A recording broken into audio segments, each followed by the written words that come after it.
NPC in the past. And you know that we have been conducting this conference face to face, but this year we cannot do that because of this pandemic. So we decided to do it online via Zoom and Facebook Live. And you can actually watch this session on replay by visiting our YouTube account. And discussing about this year's theme, we are aware of the deficits created by this pandemic on labor markets that we decided to adopt our theme, driving productivity in the better normal. We have lined up webinars every Thursday starting September 3, and the last session will be on November 5. I hope that you can also attend. It will be discussing about business responses to the new normal, particularly on automation. And I know this morning that we are all excited to meet our speaker. But before that, let me just remind you a few things. First, we will turn off, we will turn your videos off and keep your audios on mute while the session is ongoing to minimize interruptions. We encourage you to answer the poll questions that will be flashed in your screens later. Q&A chat boxes are available at the bottom of your screens for your questions, comments, or feedback. And we'll definitely gonna love to hear from you. Please also make sure that you complete the evaluation after this session for you to be able to get your certificate of participation. So let's move on to our first poll question. Mr. Arlo, can you please pull up the first question, please?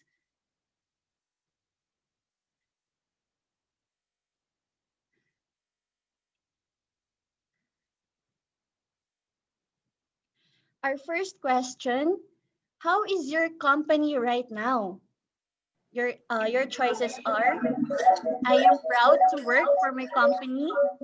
My company is a great place to work. I rarely think about looking for a job in another company. I see myself still working for my company in the next 5 years. My company motivates me to go beyond what I would in the similar role elsewhere.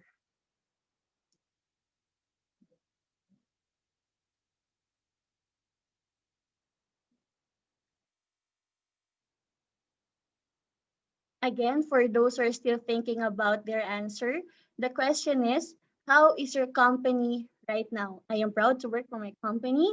The company is a great place to work. I rarely think about looking for a job in another company. I see myself still working for my company in the next 5 years. My company motivates me to go beyond what I would in a similar role elsewhere. Please don't forget to click submit. Okay. Kuya Arlo, next question, please.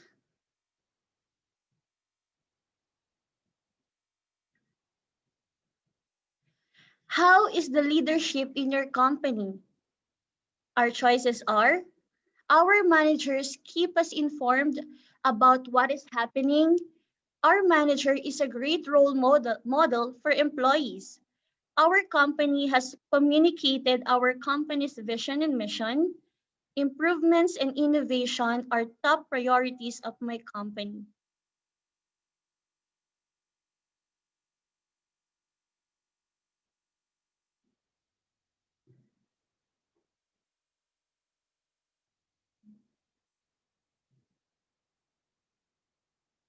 Okay, let's move on to our third poll question.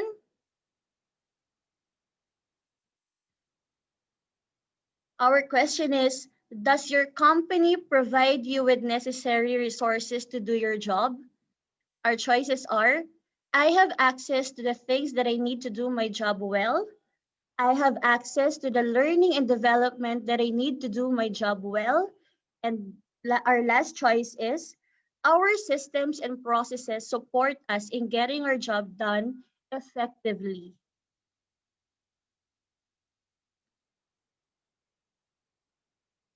Again, for those who are still thinking about their answers, our question is, does your company provide you with necessary resources to do your job? Our choices are, I have access to the things that I need to do my job well. I have access to the learning and development that I need to do my job well. Our systems and processes support us in getting our job done effectively.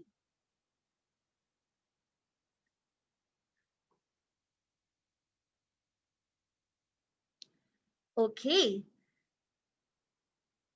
let's move on to our fourth question.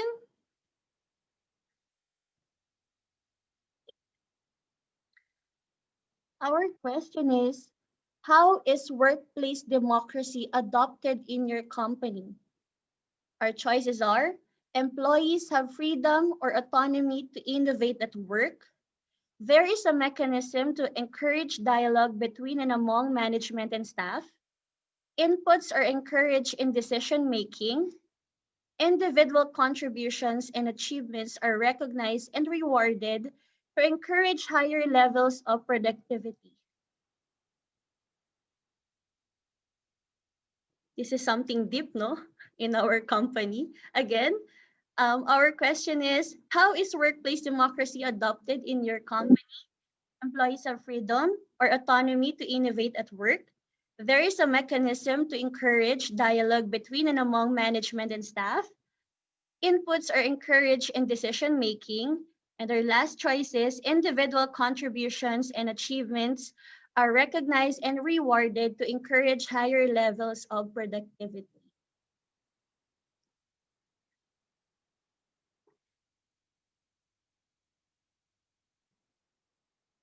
Can we move on to our next poll question?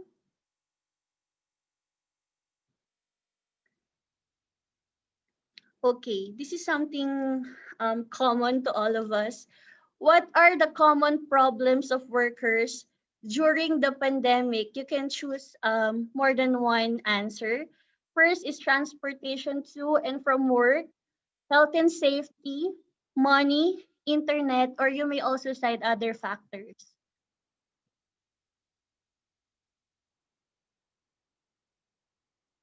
Please don't forget to click submit for your answers to be counted.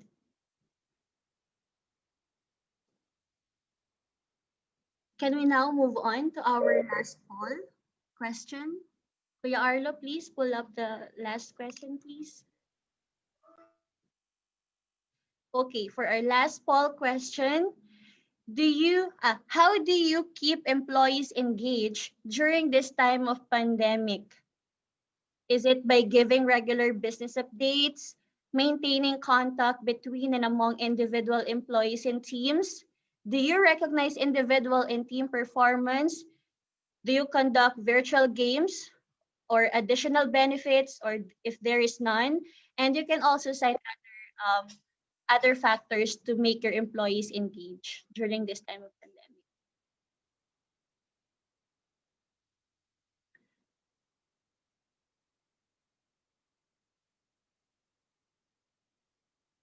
Okay, thank you very much for answering our poll questions.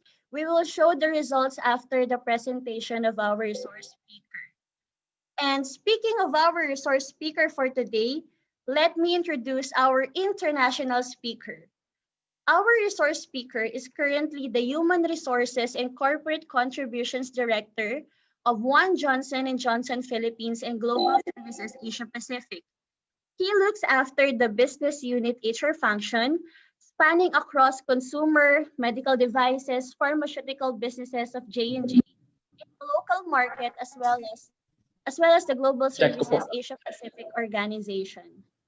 But prior to this role, he was the regional HR director for J&J Asia Pacific Regional Headquarters, which is actually based in Singapore. He was responsible for developing and implementing effective human resources and employee services programs to support consumer aspect Singapore regional businesses office strategies. He delivered the full spectrum of HR services ranging from talent acquisition, learning and development, compensation and benefits management, employee relations, and of course, employee engagement. And from 2006 to 2009, our speaker was based in Sydney, Australia, where he managed the J&J Total Reward Specialist Group for a cluster of countries that included Australia, New Zealand, India, Singapore, Malaysia, and of course, the Philippines. This actually leads to a wide variety of compensation and benefits projects. He started his career with J&J 25 years ago as an industrial engineering management trainee, and then he went on to assume roles with increasing responsibility over time in both manufacturing operations and HR functions. He is a graduate of Bachelor of Science in Industrial Management Engineering from De La Salle University in Manila and holds a Master in Business Administration degree from the same university. So, without further ado, and to present employee engagement leading practices in transitioning to the new normal, it is our pleasure to have with us this morning, ladies and gentlemen, let us all welcome Mr. Sean Zantua. Morning, everyone. I hope you can hear me. And thank you so much, Lorraine, for that very kind introduction. Before I get started, I just wanted to thank the National Wages and Productivity Commission for giving me this opportunity to share with you the J&J story on employee engagement. I understand that most of you here are from MSMEs and are HR practitioners in the field. And I do want to recognize, first and foremost, your contributions in keeping our economy afloat during these challenging times. You form the backbone of the Philippine economy and collectively employ a significant portion of our workforce. And that said, employee engagement plays such an important role in keeping your people genuinely connected and committed, motivated, and productive, especially as we transition to the so-called new normal. Before I jump into my slides, I just wanted to share this video that talks about who we are in Johnson & Johnson. So if you can play the video, please.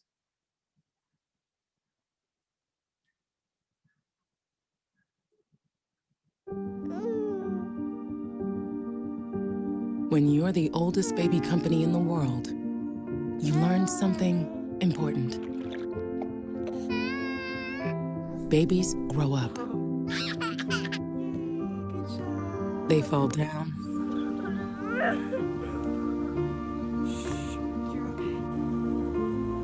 They have fevers.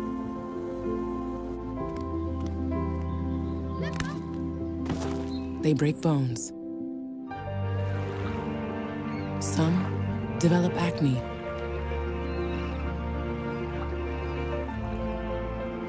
Allergies. And nearsightedness. They need to be stitched up, given a chance against HIV, protected from the sun. Are you okay? We're having the baby. They have ups and downs and babies of their own. Sometimes they go to dark places and need help getting back. That's why Johnson & Johnson isn't just a baby company. We're a company developing robotics to find and treat cancer. We make custom joint replacements, restore heart rhythms,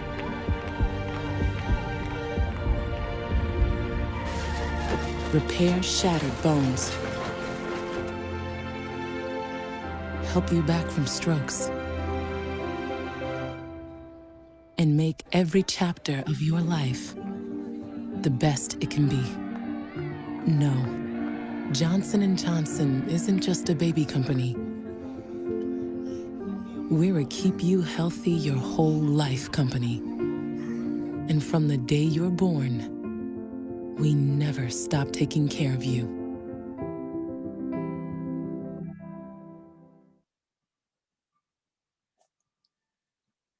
Thank you. I hope you like that video. It always gives me goosebumps whenever I play that video. And then as you can see, J&J is more than just a baby company, but importantly, we are a broad-based healthcare organization. I always make it a point to show this video in town halls and forums like this, particularly to articulate our company's purpose, which is to blend heart, science, and ingenuity to profoundly change the trajectory of health for humanity. And why purpose? Because I think purpose alone is already such a powerful engagement tool that your companies can leverage. But more on that later. If you can flash the slides now, please.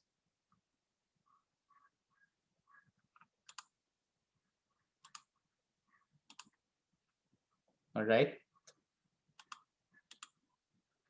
Okay.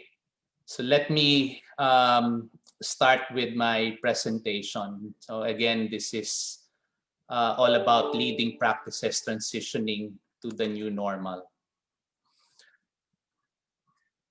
So let me take you through the agenda this morning. If you can move to the next slide, please. And let me state it up front that there really is no rocket science involved in our engagement strategy. And any type of company, big or small, can be successful in this area for as long as your programs have relevance, have meaning, and most importantly, impact. So first, I'll talk about the J&J Credo and why this is at the heart of our engagement strategy.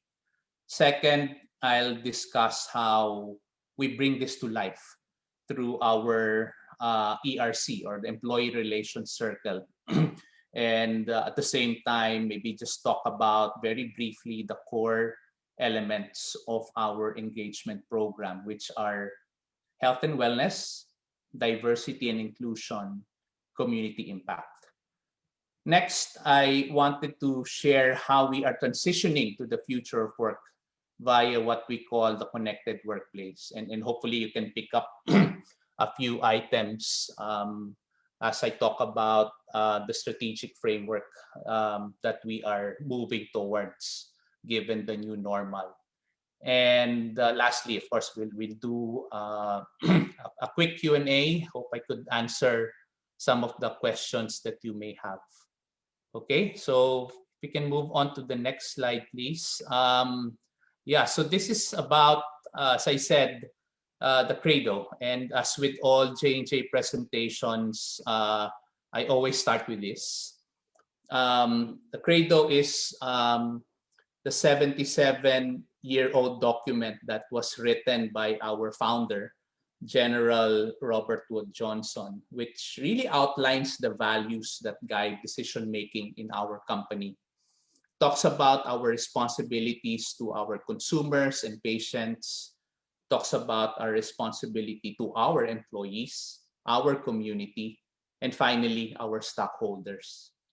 Our Credo is more than just a moral compass, but importantly, we believe that it's a strong recipe for success. The Credo defines what J&J is all about, and I think this clearly differentiates us from other companies. In relation to employee engagement, the second paragraph, and we'll get to that later on, but if you can see it on the slide, the second paragraph is all about and is specifically focused on employees.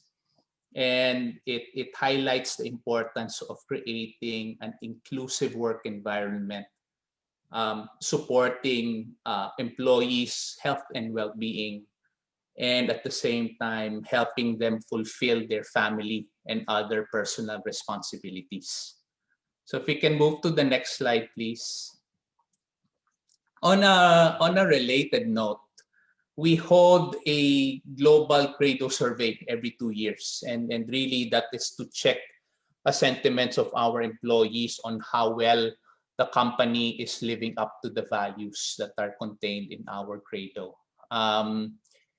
Earlier this month, we just received our Credo results. And as you can see, we delivered amazing outcomes despite being in a pandemic. Um, uh, on the top left-hand side, you will see there Global Services Asia Pacific, which is a team that I lead. 97% participation and 94% favorability scores.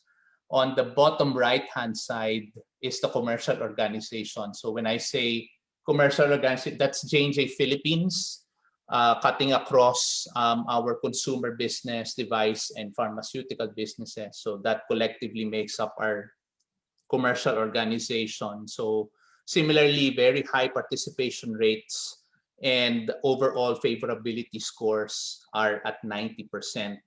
In fact, it was that second paragraph that talks about employees where we saw the biggest increase in favorability scores. And I think that's a true testament to the focus that we've been putting into employee engagement, among others. So if we can move to the next slide, please. So how do we exactly bring employee engagement to life in J&J?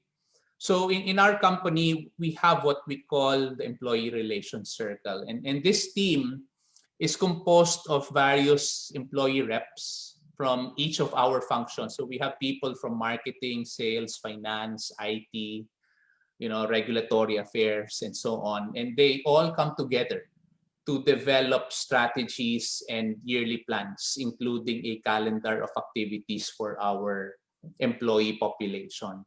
Apart from owning the employee engagement strategy and plans, exposure to this team allows its members to develop themselves beyond their own functions and have a more enterprise and customer-centric mindset.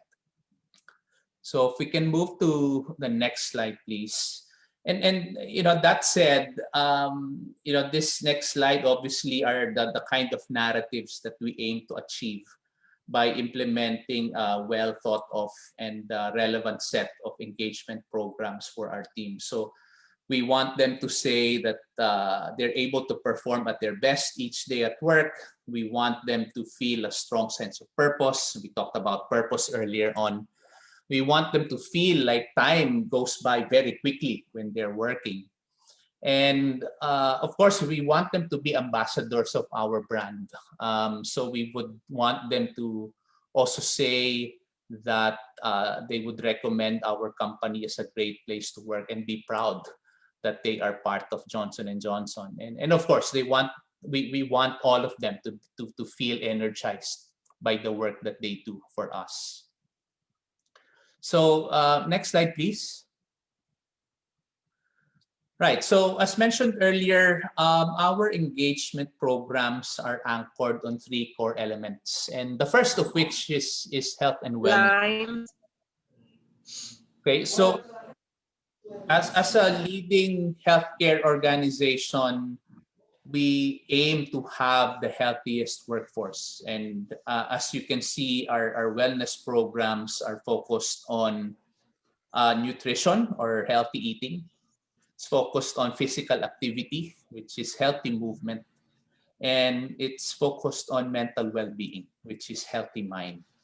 Just to cite a few examples, pre-pandemic of what the simple things that we do, these are not really, it doesn't really require a lot of investment, but, just being able to serve healthy food in our canteen, right? So we follow an 80-20 principle where, 80% of what we serve should be healthy food. And of course, there's still room for the not so healthy foods, but as much as possible, we try to limit sweets. We don't serve sodas and those kinds of iced teas and beverages in our canteen. We provide counseling services on site and things like that. During this pandemic, though, we have shifted a lot of our wellness programs into virtual webinars like this one. We encourage our employees to avail of mental health resources and the like. We have other programs like an exercise reimbursement scheme that also allowed our employees to purchase very basic equipment, basic equipment to keep themselves healthy throughout this period. Secondly, if we can move to the next slide, please. Second key element of our engagement strategy is all about diversity and inclusion. And during this pandemic, we came up with a campaign called hashtag J&J Work From Home Heroes, or WFH Heroes. And by doing this, we were able to curate many inspiring stories among our employees, plus some practical tips to help people cope during these trying times. So again, very simple things. And well, in line with that, I wanted to also just highlight, the 4 employee resource groups. So we call them ERGs, employee resource groups. I don't know if you can read it, but it's on the bottom right-hand corner of the slide. So we have 4 of them, which caters to the needs of women leaders. So we have what we call WLI, or Women Leadership and Inclusion.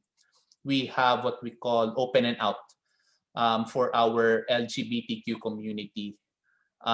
We have Gen Now, or Generation Now, specifically to support our millennial and Gen Z population. And last but not least is ADA, or Alliance for Diverse Abilities, to help those with unique needs so that they can help bring out the best in every day. Now,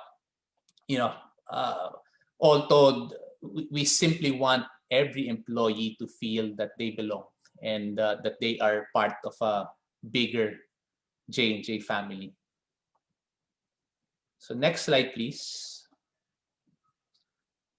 Obviously, our engagement program will not be complete without community giving, right? And this is very much embedded in our Credo as well. In fact, it's we have the 3rd paragraph, which is dedicated to our community. And once more, if we relate that to the nature of our business, which is in healthcare, our aspiration is to support our frontline health workers who are at the center of what the world is facing as a challenge right now. Apart from PPEs, we distributed care kits to many public and private hospitals and NGOs. Our employees have in fact gone out of their way to do fundraising activities that were matched by the company. And more recently, we've been working very closely with the Philippine Mental Health Association in providing psychosocial support to our frontline health workers. So I think, in general, what I'm just saying here is a lot of our companies, those of you who are listening here, would do some kind of CSR or volunteerism program. It doesn't have to be really huge investments, but just for you to be able to give back to the community is already a big thing, and every single effort goes a long way to help tide us over this crisis that we're facing. So if we can move to the next slide. Thank you. And maybe just to summarize, right? What we have are these operating principles that I feel many of you can also adopt in your own employee engagement programs. These 4 core principles have guided Johnson & Johnson, our ERC team, in its quest to sustain high employee engagement over the years. So 1, it has to be simple. It has to be simple, easy to execute. Two, it should put the employee experience at the center. So that's oneness. Third is connectedness. So it should tie into the overall strategy and purpose of the business that you have, right? In our case, we're in healthcare. So a lot of our programs are also geared towards that. And finally, it should be practical. And you might be interested about this particular aspect, but the philosophy that we follow in J&J is fewer but bigger, right? So we don't have a very wide array of programs, but we try to keep it at a few, but make sure that they are creating the most significant impact. And of course, that will depend on the budget and the resources that are available to you. So, perhaps just like many of you and the companies that you represent, we too also had to scale down on some of our employee engagement programs, but we made it a point to prioritize so as not to sacrifice employee experience, which is one of those key principles that I just talked about earlier on. We can move to the next slide, please. Thank you. So if there is anything that does not go on lockdown, it's employee engagement, right? Employee engagement does not go on a lockdown.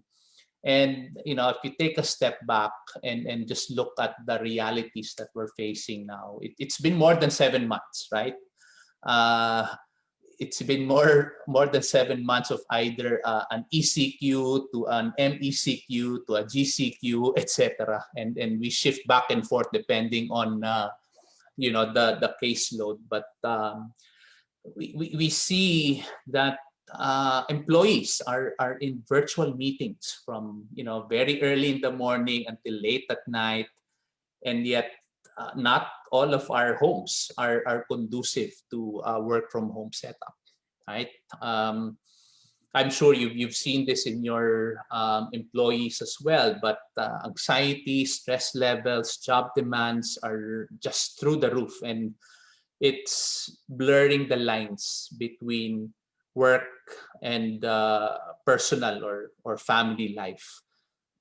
There's not much social interactions. Everything is virtual. Everything's via Zoom or Google Meets or all those other platforms. So people are missing that, right?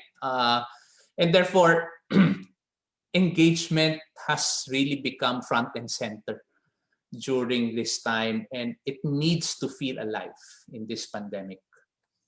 So if you can move to the next slide, please. So what J&J did was to quickly pivot our programs to virtual ones, and without losing sight of our end objective, which is again just to ensure employees stay connected, they feel cared for and supported all throughout this crisis period.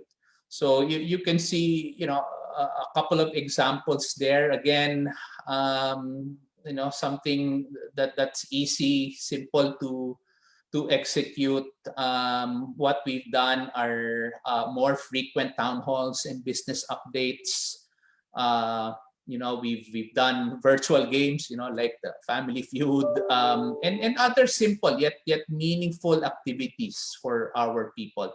In fact, we traditionally hold a Halloween celebration in our campus, and each department gets to dress up their offices, but obviously we can't do that now since but since we are all on work from home, then we've decided to still push through with it, but we will be doing it virtually as well. So just a couple of examples there. We hold virtual workout sessions, TEDx talks, quiz nights. So it remains to be fun, engaging, and meaningful for our employees. If you move to the next slide, please. And as I've said earlier, we have likewise put a disproportionate amount of effort in making sure that employees' mental health and well-being is addressed. And we do that through our wellness resources. We have an employee assistance program, for counseling services and things like that, and virtual seminars, in partnership with our network of doctors.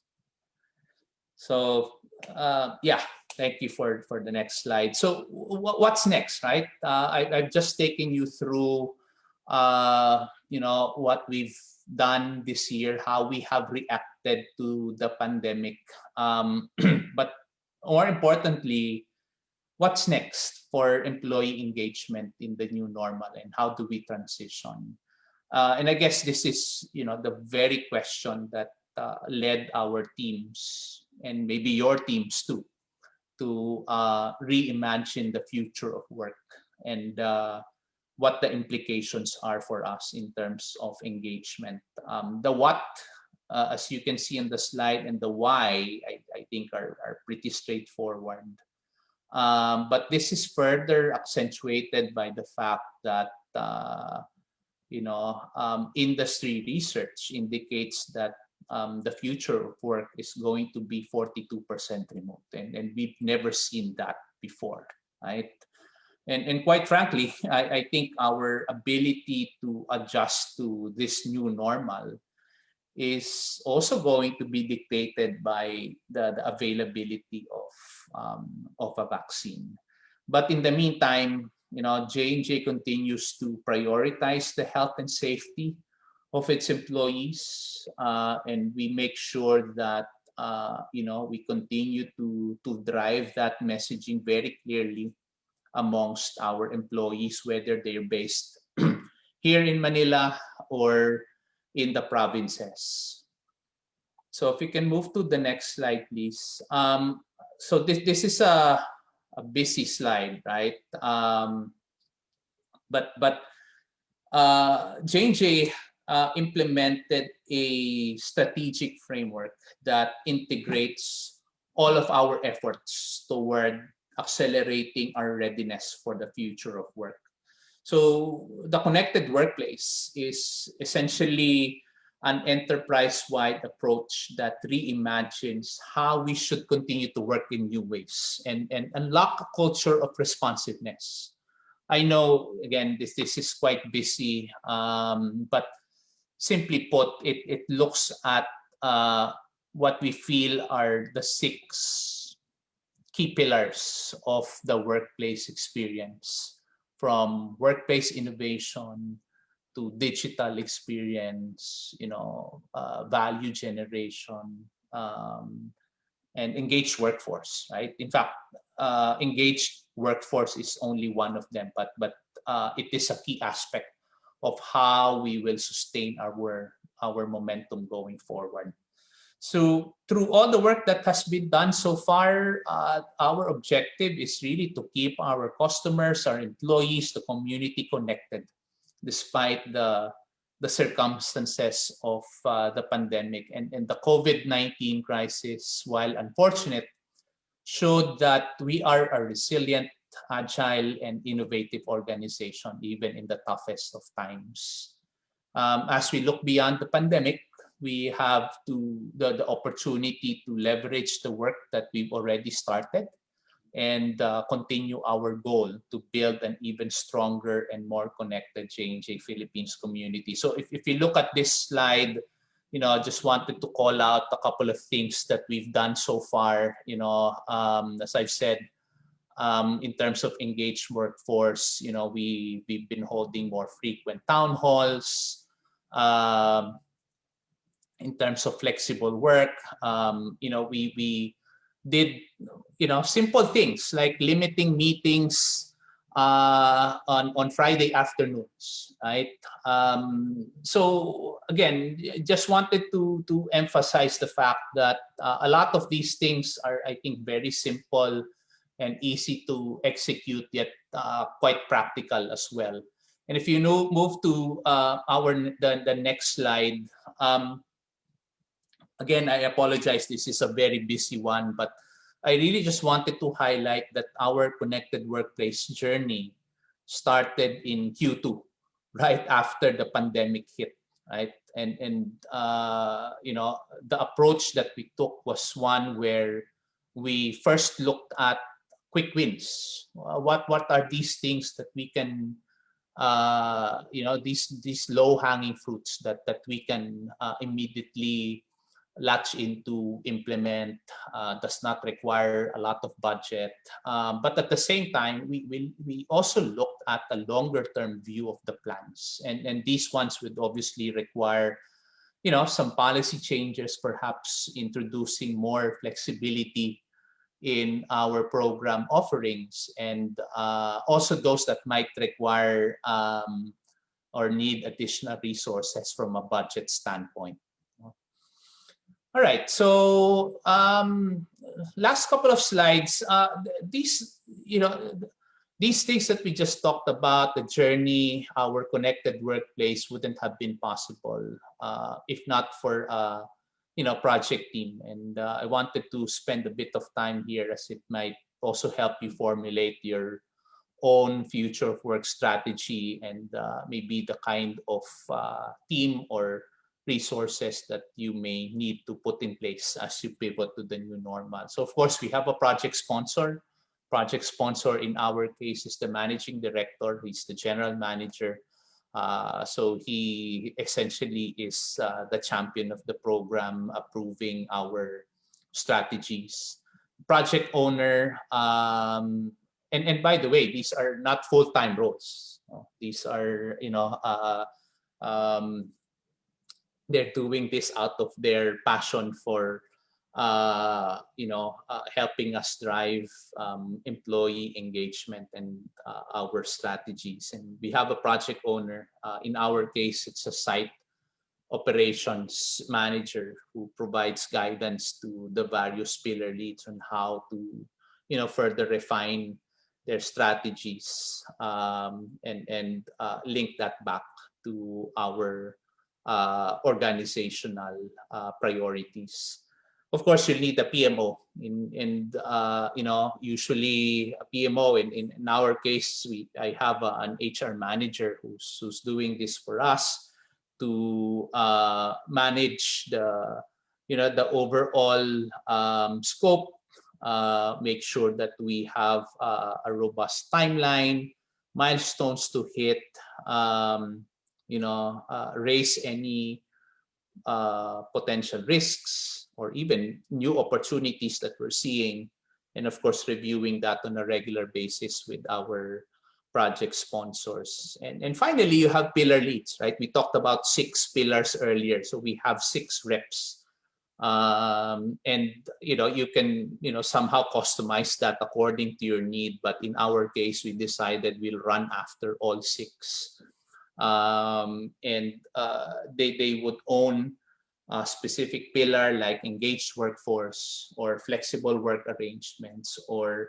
you know, digital experience, and you know, put together action plans that will support each one, right? So that just gives you a snapshot of you know, the kind of infrastructure perhaps that you need to put in place.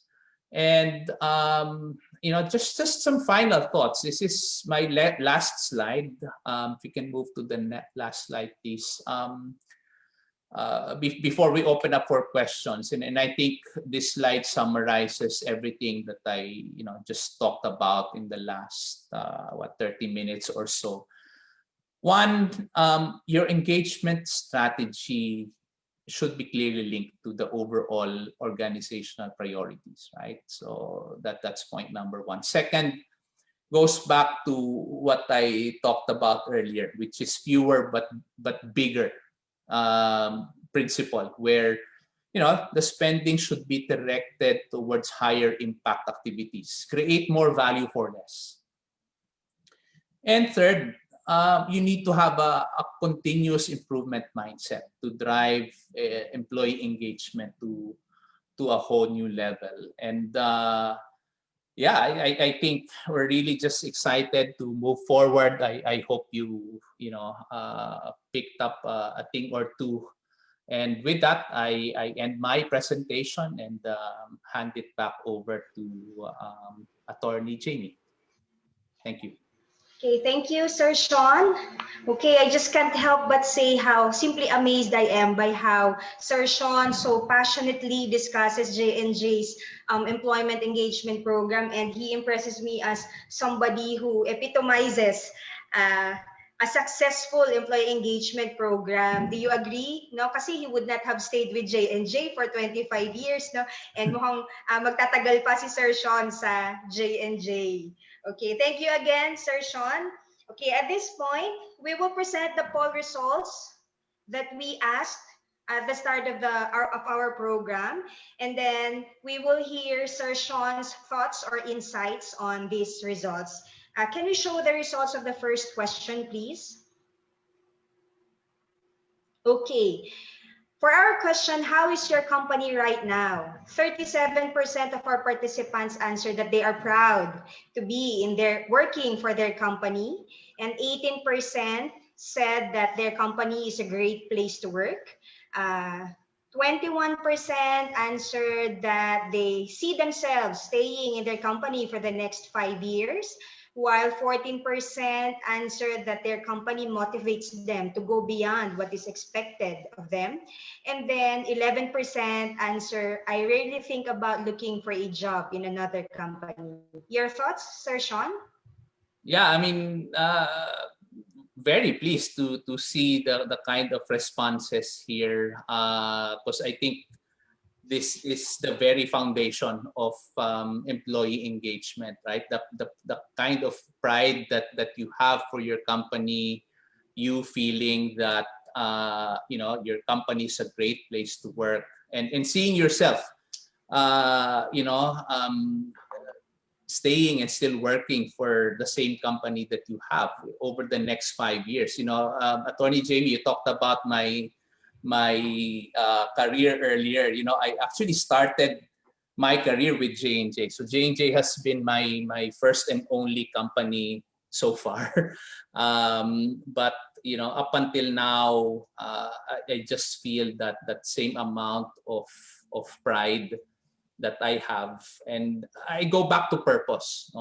As I said, purpose to me is such an important and powerful tool, and I'm sure whether you're a big or a small company, MSME, as long as you have a strong purpose that your employees believe in, then I think that's already a strong start and a strong foundation in moving forward an employee engagement strategy. In our case, we're in healthcare, right? And with what we're seeing now, I feel that deep sense of pride really for the kind of work that we're doing, especially for our frontliners who are out there.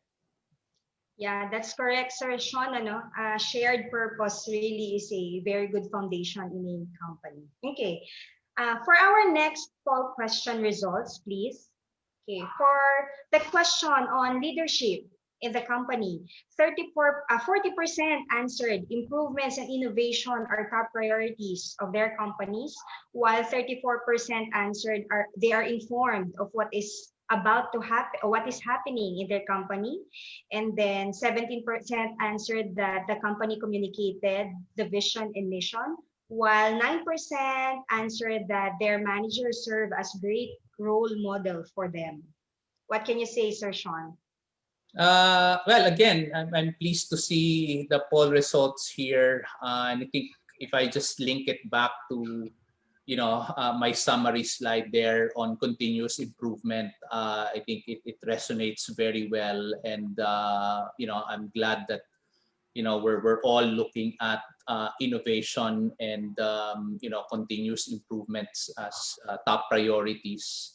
At the same time, close second to that is managers keeping us informed about what is happening. And I think just staying connected, albeit in a virtual world, makes a lot of difference. It shows that you care for your employees. You prioritize their welfare and their safety during this time. Okay, thank you, sir. And for question number 3, please. Can we see the results? Okay. For the question, does your company provide you with the necessary resources to do your job? 45% answered that they do have access to things that they need to do their job well.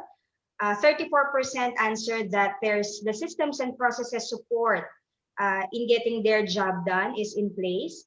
And 22% answered that they have access to learning and development that they need to do their job. Your thoughts, Sir Sean?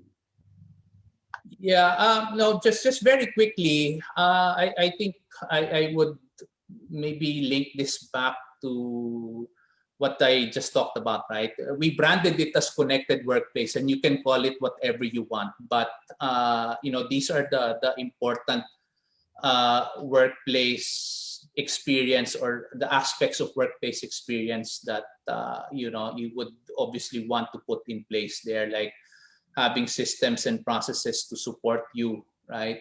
In our case, it's all about the digital experience, reliability and productivity, making sure that the tools are there, access to the things that you need to do your job well, and then of course learning and development needs to be there, and that's pretty much embedded in our engaged workforce strategy. Thank you, sir. For the next question, please. Okay. How is workplace democracy adapted in your company? So this is a multiple answer question, Sir Sean. 46% answered that their inputs are encouraged in decision making. And then 38% answered that individual contributions and achievements are recognized and rewarded to encourage higher levels of productivity. And very close to this are yung last two options natin, both 37% of our participants answered that employees have freedom or autonomy to innovate, and that there is a mechanism to encourage dialogue between and among management and staff. What can you say, sir? Yeah, I think very well balanced responses here. And again, these are just some very important ingredients, and good to see that a lot of the responses here are saying that inputs are encouraged. Employees have freedom or autonomy, because I feel like, especially now as we pivot to the new normal, it's not always a top-down approach is not always the what's prescribed, right? I think sometimes a bottoms-up approach also works, like hearing it, staying close to the ground, hearing people, what is the voice of the customer, what are people saying, and if you've got the mechanism to support that, then it's good, and it's something that you should continue to do. Yeah, that's correct, sir. No? Siguro dapat halos lahat ng company nasa participatory decision making process. Okay, sige. For the next question, please, the results. Okay, so ito, sir, yung common ngayon na tanong, actually, what are the common problems of workers during the pandemic? And an overwhelming 78% answered transportation to and from work. And then very close then at 74%, fearing for their health and safety. And then a majority also answered that their problem is money. I think majority, even if hindi participant, kasama to sa problem. And then yeah, no surprises here, Attorney Jamie. Yes, sir. I think with the overall situation and I guess the challenges, I mean, we don't necessarily have a very reliable transport, mass transport system, I guess, is why that's high up there, the transportation to and from work. But I think there are things that we can do to help. But health and safety, of course, top priority. And maybe just to share the J&J experience, we're all work from home. We're all work from home. We from time to time we would maybe allow people to come to the office, but it's really just a few people who are there, and yet we make sure that the facility is compliant, is safe, and everything. Um, but no, health and safety obviously is an utmost concern.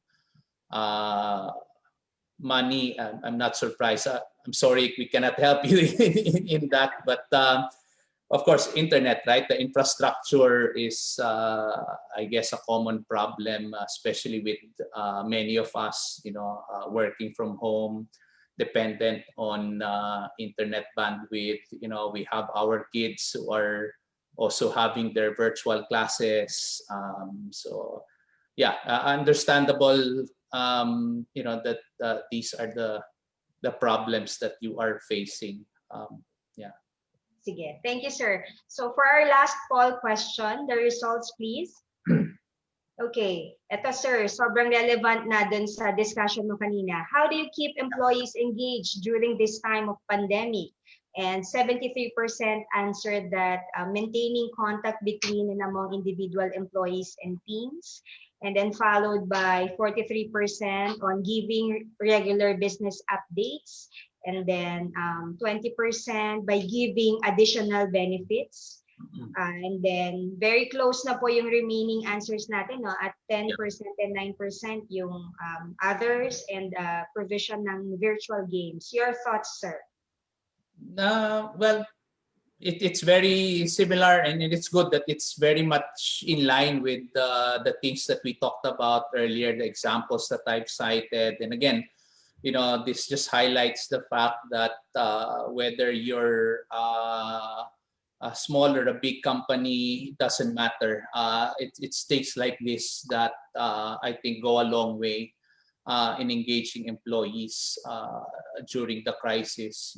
Some virtual games help you recognize individual performance. You create more venues for town halls, connecting, talking to your employees, and just maintaining that contact. Right. I'd be interested to know what type of additional benefits some of the companies have been providing to their employees, no? Because it makes up about 20% of the responses as well. Yeah, that's correct, sir. Yung communication talaga, since we don't see each other physically na lang, talagang communication virtually is one of the key areas na rin na dapat tutukan ngayon. Okay, so that's our poll results. We now go to our Q&A proper, no? So thank you for your thoughts on those poll questions, Sir Sean, no? So as a moderator, of course, the perk is to get the first dibs on asking the question. So Sir Sean, you mentioned in one of your slides about diversity, and perhaps in most organizations, one of the prominent diversities is yung ating generational differences. So how does this impact employee engagement, and what can you give us some probably measures on how to bridge generational gaps for employee engagement? Yeah, it's a good question. And maybe just to put a bit more context into it, from a J&J perspective, and maybe many of you can relate to this too.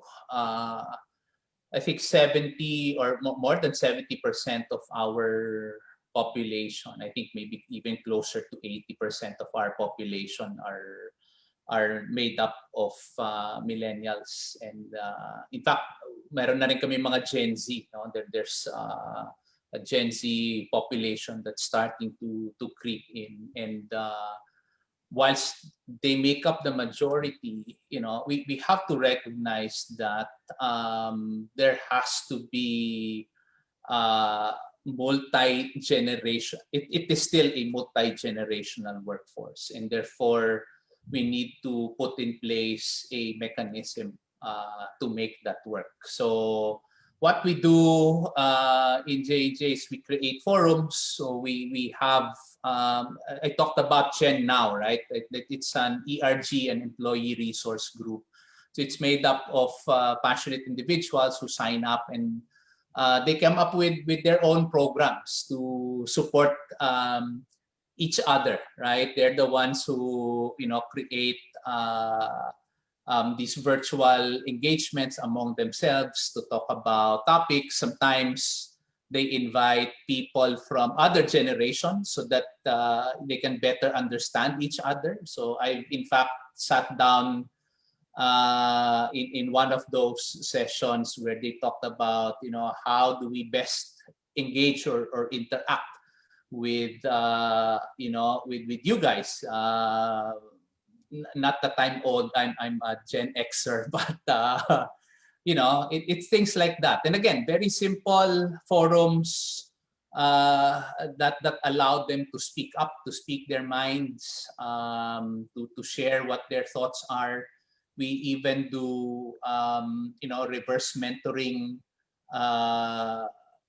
discussions, and by doing so we give them the opportunity to teach us, right? Because it's a two-way street. It's not always the older ones teaching the younger ones, but we acknowledge and recognize the fact that we're here to learn from each other, and that we value these fresh perspectives, new thinking. So we invite people from our Gen Z population to sit through a leadership team meeting to teach us about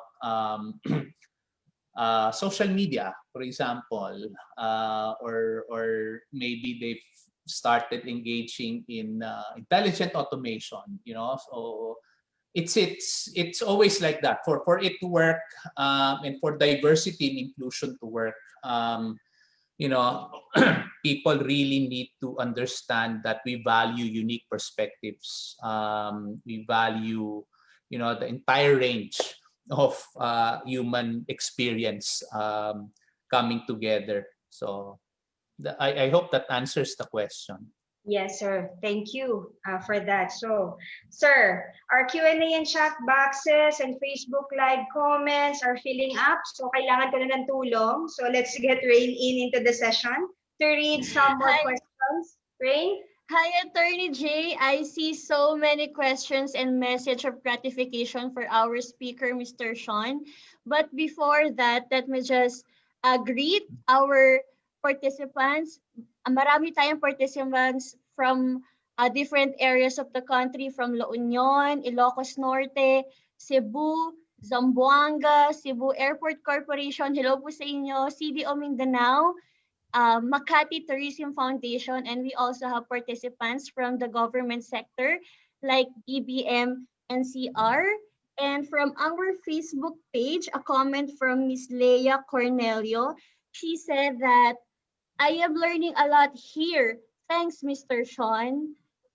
Okay. Thank you. Maraming salamat po sa pagtutok nyo sa ating webinar series via Facebook.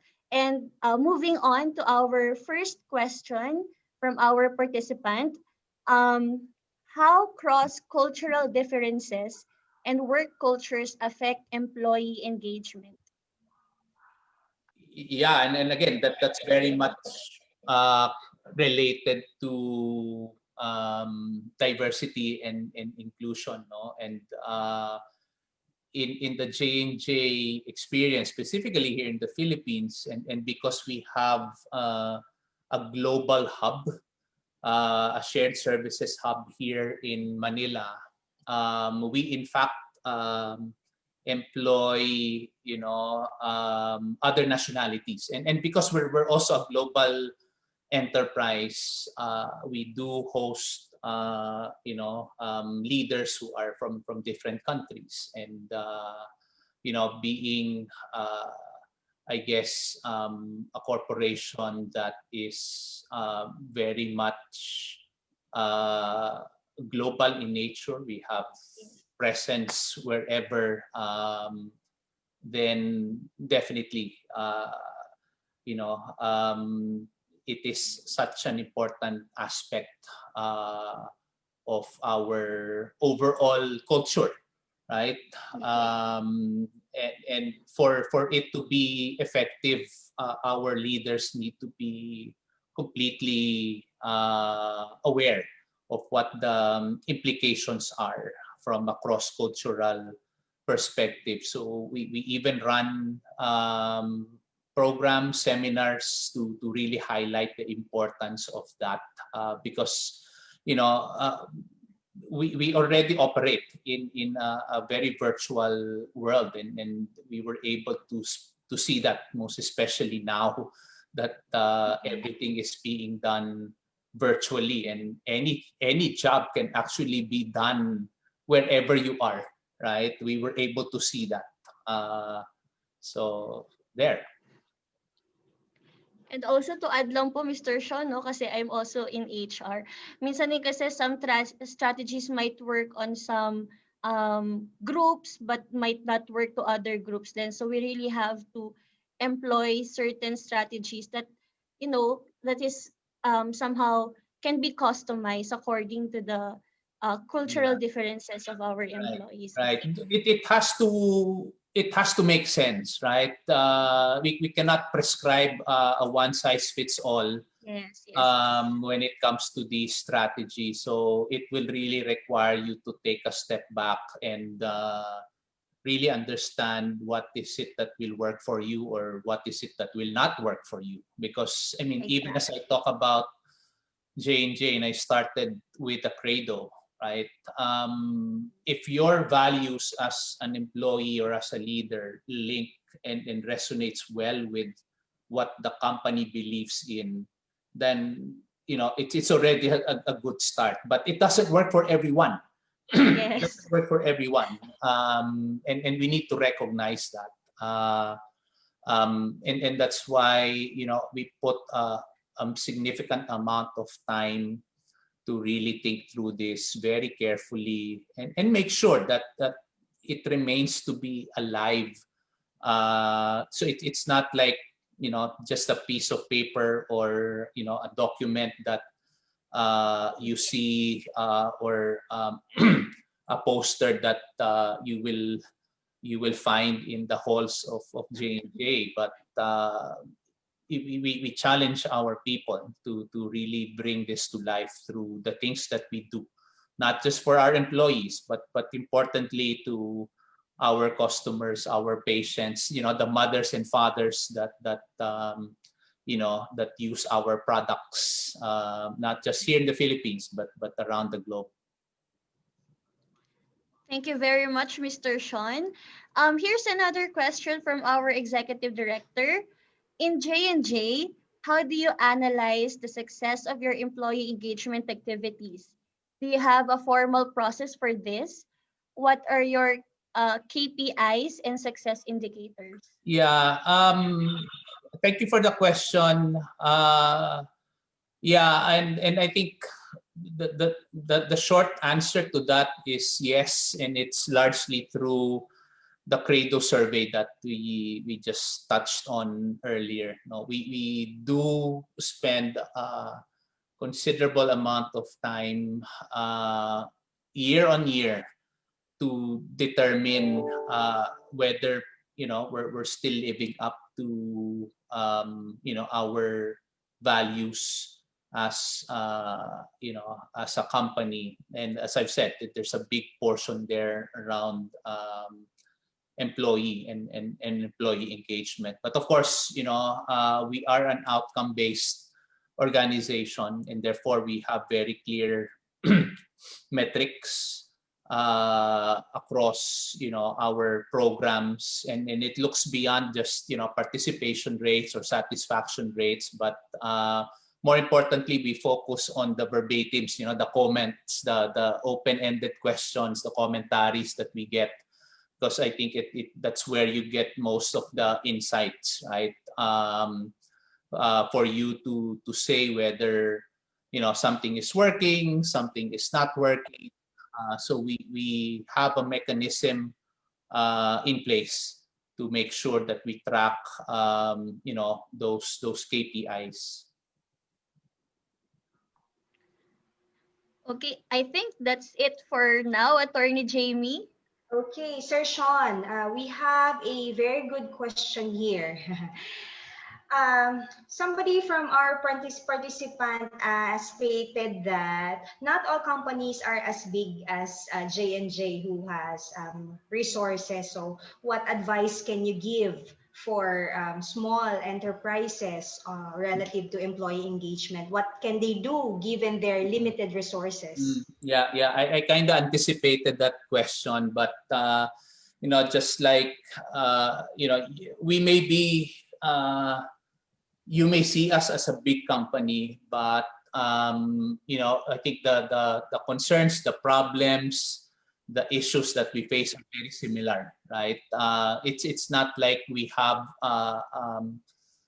unlimited resources or budgets to work with. In fact, we we have very tight P&L, or profit and loss, pressures as well, because of course it is a business. At the end of the day, it is a business. We need to drive top line sales. We need to generate fair profit, but at the same time make sure that our prices remain reasonable and affordable to the consumers that we serve. But going back to your question, we were not spared, right? Even if perhaps we are a big company, but we encountered the same issues, and that's why I think I touched upon this earlier. It requires you to really prioritize, and not to compromise on employee experience, right? What we've done really was to challenge our teams to whittle it down to the few items that we want to run, which we feel will give us the biggest bang for the buck, right? There were times before, many years back, when if you look at our engagement program, it's a very wide array. It's a calendar of activities, from January till December, nonstop, and people sometimes even feel like there's too much already. And it was such an eye opener for us, and made us think how we should be looking at this more strategically. So we asked the team to go back to the drawing boards and really revisit the strategy, understand where the biggest needs are, and what are those few items that will give you the biggest impact, and we focus on them, and since then that's what we've been doing. Our you'll be surprised, but we don't have a lot, to be honest, right? Like in a given year, we would probably hold, of course, the town halls, the forums are the basic ones that I think you can put in place, but only a few events for our employees. One at the start of the year when we kick off the year, one towards the middle of the year, usually during the summer months. We'd hold like very simple sports fest, just to build camaraderie amongst our teams. As I said, towards Q3, meron kaming Halloween celebration, and then Q4 is Christmas, right? And this year, it's all going to be virtual. So that's the extra challenge, I guess. But we're still equally excited. We'll keep it really simple, and if you stick to the principles that I talked about earlier about simplicity, oneness, connectedness, and practicality, then I think that will really help guide your overall strategy. Whether you're a big company, whether you're a small company, it wouldn't really matter. It's all about prioritizing and what you think will be meaningful for your employees. Well said, Sir Sean. So planning and strategizing and evaluating perhaps so that the plans and strategies can vary depending on the results. Ano. Siguro one last question na lang, Sir Sean. It's a very good question kasi by one of our attendees. Ano. Kasi before the pandemic, our new normal is actually digitalization, yung fourth industrial revolution. Doon pumupunta yung yung future of work natin. So yung question niya po, as the future of work emerge, will technological innovation or automation affect employee engagement strategy in the workplace? Yeah, I mean, for sure it will, right? And that's why a lot of advanced planning needs to be done now. Kaya kanina, right, when I talked about why we thought about the connected workplace, I think yung what given na yun, the why is also a given, but the why now, just really it accentuates the need to start thinking about it, right? And again, whether you're a big company or an MSME, I think these are the things that we should start thinking about. The more it becomes digital, the more that we should be ready. Because we can't do anything about it, right? The fourth industrial revolution is already happening, and then it's largely driven by these things on machine learning, intelligent automation, data science. So, in some shape or form, we need to prepare our teams for that, right? In varying degrees, of course, right? Maybe for a company like ours, we would have the infrastructure, the systems to get our workforce ready for it. But I think even simple things like just being comfortable with data, just being able to learn how to interpret the data analysis, essentially, right? The analytics that goes behind it. Because I mean, if you ask me, it's not so much the technology, but it's more the insights that you can generate out of it and what you will make out of the insights that is important. It's not so much having the latest in technology or the systems, because they're expensive, right? Even we would struggle with the investments required to have all of those tools in place, and honestly we don't have all the resources to do that even, but we make up for it by making sure that our employees are ready.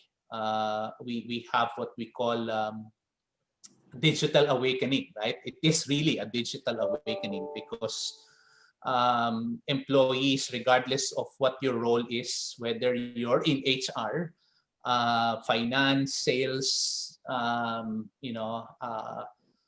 IT, it doesn't matter.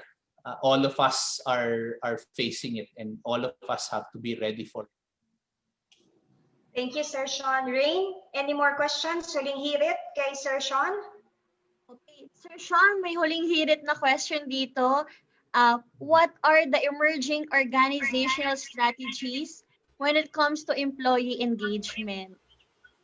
Okay. I mean, it's a very good question. And I think I just go back to what we just talked about earlier on how we're looking at it in terms of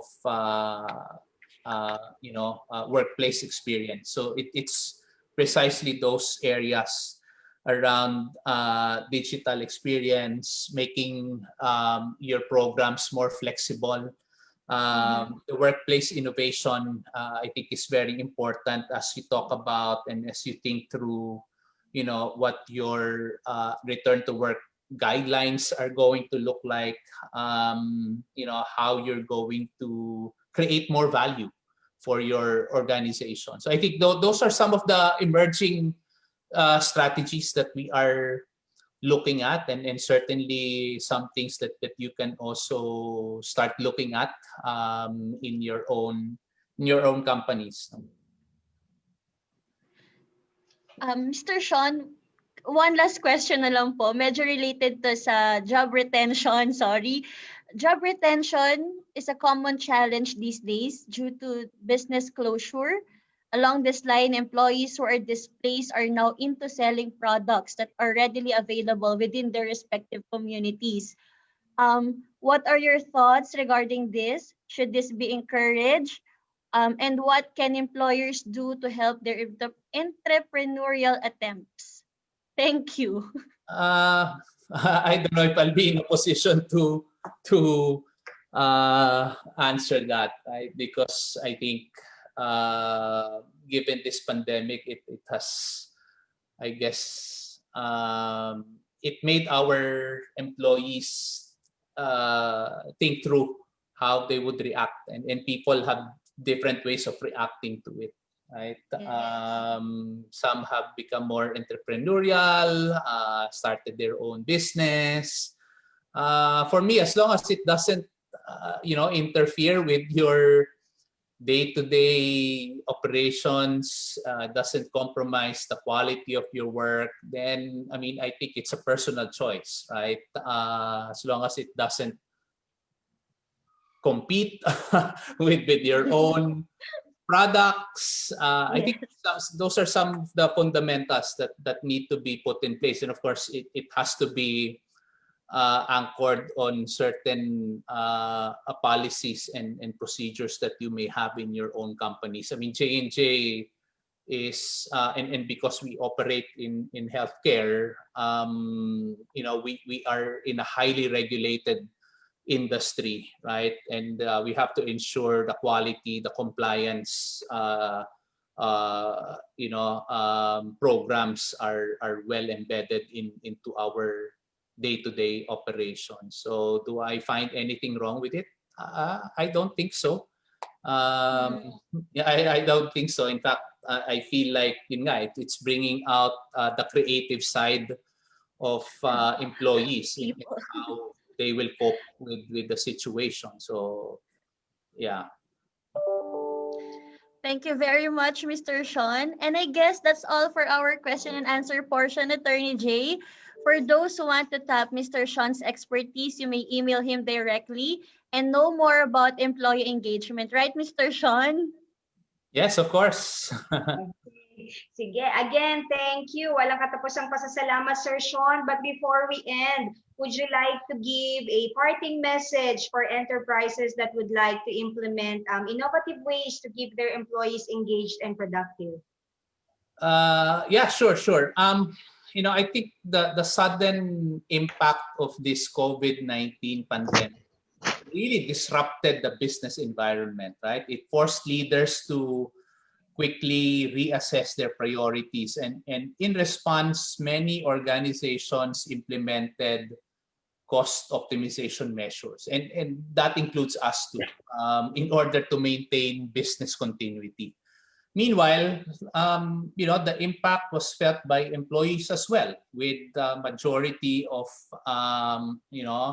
our own workforce starting to work remotely. And in the midst of these changes, I think, and I know since majority of the attendees are also HR practitioners, I think, as HR leaders, we should focus on maintaining employee engagement in the following ways. One, uh, ongoing communication, which I think came out in one of those poll questions anyway. I think the ongoing communication between employees and management should be encouraged through the use of digital tools, especially with your remote employees. No? I know some of you will have employees who are probably based in remote areas across the archipelago. So the communication piece is, I think, very key.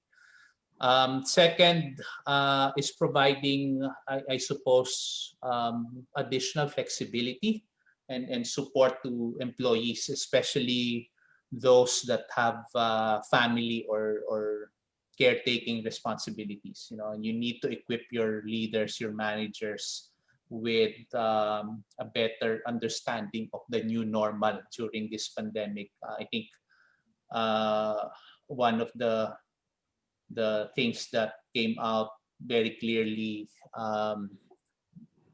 this period is leading with empathy, right? I think we definitely need to be more empathetic towards our employees, because each one has his or her own personal circumstances that you need to take stock of, and it requires empathy, it requires flexibility on the part of the management in order to make your employees feel that they are cared for. And well, we talked about virtual recognition employees, and especially if you want to keep your high potential employees motivated, I think that will help a lot. So yeah, those would be my key takeaways and recommendations for the attendees of this webinar. I do hope that you enjoyed this session as much as I did. Thank you for all the questions and the comments. And yeah, I hope you found this session helpful. Yeah, really, sir. Very well said, very heartwarmingly said. Lalo na yung empathy, sir. Again, I hope you're joining me in giving Sir Sean virtual clap, virtual acknowledgement. And again, thank you, sir, for sharing your knowledge and expertise. It was truly a privilege to have you in one of our webinar series. So at this point, I would like to request all the officers of NWPC and RTWPB to open your cameras, please, for a photo opportunity with Sir Sean. Okay, ready na ba yung technical team? Okay. 1, 2, 3, smile. Okay, I hope okay na yan, ano? With that, we now end our session, and in behalf of the National Wages and Productivity and the Regional Tripartite Wages and Productivity Boards, I would like to thank you again for being with us. Join us in our last webinar session on November 5 on automating the business side of agriculture. For more information, please visit our website nwpc.dole.gov.ph, like our Facebook page, subscribe to our YouTube channel, and follow our Twitter account. Before you leave, kindly fill out the evaluation form for us to improve our future webinars. In behalf of my co-moderator, Rain Cirillo, I am Attorney Jamie Lynn Hamias. Thanks again for joining us today, and we will see you on November 5. Thank you. Thank you, Sir Sean. Thank you. Bye. Sir, thank you po. Bye po. Keep safe po. Bye. Thank you.